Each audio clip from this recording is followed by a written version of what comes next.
Halo, kenalin, kalian bisa panggil aku seorang empat. Pengen aja gitu ngebantu kalian yang seorang empat pun tidak merasa sendirian gitu dengan journey ini. Apapun yang saya share ini adalah dari orang psikiater yang emang dia juga seorang empat. Namanya Dr. Judith Orloff, bekerja sebagai dokter kejiwaan kayak gitu ya, yang biasa menangani orang-orang yang highly sensitive kayak gitu.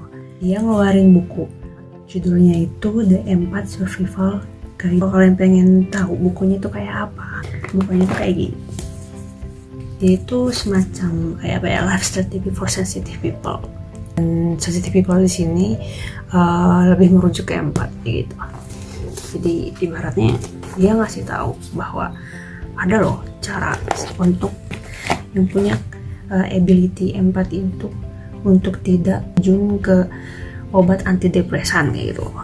Banyak perihal di kasus dia bahwa pasien-pasien dia itu yang sering datang ke klinik dia itu tuh dia bakal nge-screening dulu di awal gitu, apakah dia emang berperilaku demikian, misalkan depresi gitu ya. Dokter Judith ini tuh dia sudah memfilter dari awal apakah dia seorang empat atau enggak gitu, dengan cara bertanya jawab saat konseling.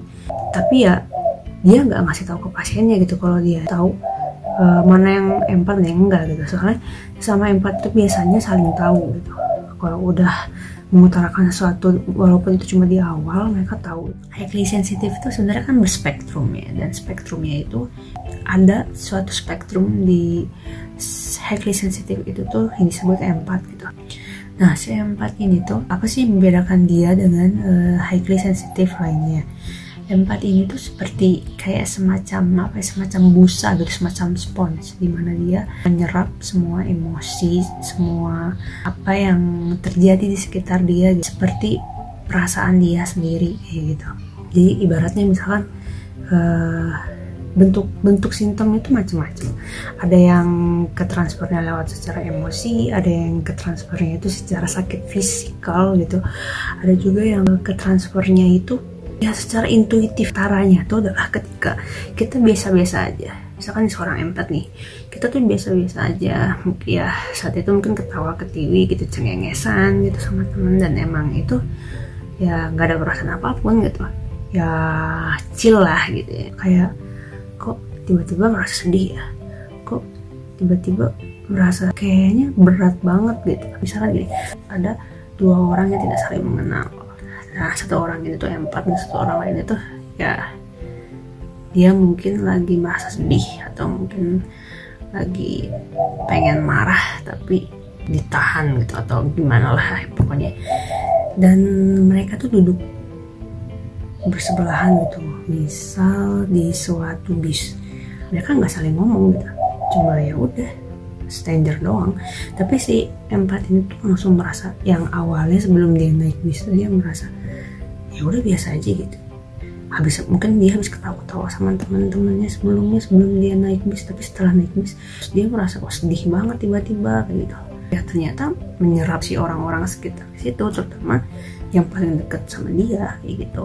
Orang yang menyangka bahwa kita tuh sedang depresi gitu ya, padahal aslinya enggak gitu. Dan memang pada dasarnya manusia itu kayak overthinking, dan kalau si overthinking ini nggak dilatih, nggak dicoba buat dikontrol, itu bisa jadi hal-hal macam-macam gitu. Salah satunya menjadi depresi. Si dokter Judith ini tuh dia ngasih tahu setiap pasien dia yang datang ke klinik dia, dokter Judith selalu bertanya hal-hal yang menyangkut apakah pasien dia seorang empat atau tidak.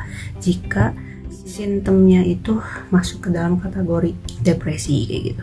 Nah, si dokter Judith ini dia buat buku ini buat sebagai salah satu solusi para empat yang macam kutukan gitu. Jadi di bukunya sendiri pun dia ngasih tahu kebanyakan orang-orang empat tuh biar dia ngenumpulin kemampuan dia yang sensitif ini tuh dengan cara adiktif gitu. Dia bisa lari kayak obat-obatan, atau dia suka minum atau merokok, dialihkan ke yang lain buat dia nggak seburden ini. Jadi dia ngasih tahu beberapa teknik di bukunya, gimana caranya apa ya, ability kita ini tuh kalau kita bisa kelola dan kita bisa manage, ini kita punya kekuatan menebar kebaikan di dunia ini gitu. Soalnya nggak banyak banget yang menjadi empat ini. Waktu itu aku pernah baca di suatu artikel, empat sendiri dengan orang yang highly sensitive person itu 10:1. Segitu langkanya buat orang-orang yang merasakan yang menjadi seorang empat tuh kayak apa gitu. Dan orang-orang empat tuh visi dasar dari mereka itu di dalam diri mereka untuk menolong sesama gitu loh, menebar manfaat. Pokoknya perihal tentang humanity gitu nggak jauh dari situ. Pokoknya menolong, karena emang orang empat ini sebenarnya pada dasarnya suka nolong gitu. Dan kalau udah nolong tuh nggak minta pamrih apapun kok.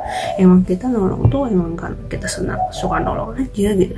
Kenapa sih kita suka nolong? Ya karena kita, kalau aku sih ya, kalau aku sendiri sih mikirnya ya karena apapun yang aku keluarkan gitu ya, apapun yang aku beri ke orang, aku yakin bakal balik lagi dengan cara yang lain kayak gitu. Nggak harus dari objek yang kita kasih gitu. Hal-hal yang kayak gitu tuh biasa kerja di bagian psikologi atau bagian klinis psikiatri. Itu hal-hal yang udah nyangkut perihal, wah itu orang emang punya suatu hal yang dipendem nih. Jadi kayak ada alam bawah sadarnya yang merekam bahwa di kesedihan diri sendiri kayak gitu ya. Mungkin kayak gitu terjadi. Tapi permasalahan yang empat hadapin ini adalah ternyata emosi yang kita rasakan itu bukan milik kita gitu.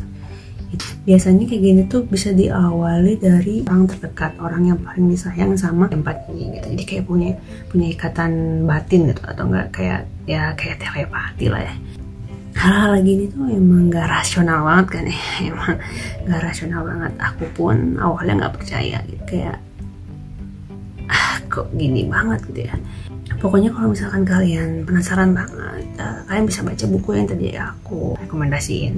Ini menjadi buku favorit aku perihal emotional freedom kayak gitu. Dan aku seneng banget nemu buku ini, dan buku ini belum ditranslate ke Indonesia, emang baru, cuma di luar, dan aku juga belinya ini impor. Jadi aku pengen membantu mentranslatekan ini ke dalam bahasa Indonesia, ke dalam bahasa sehari-hari.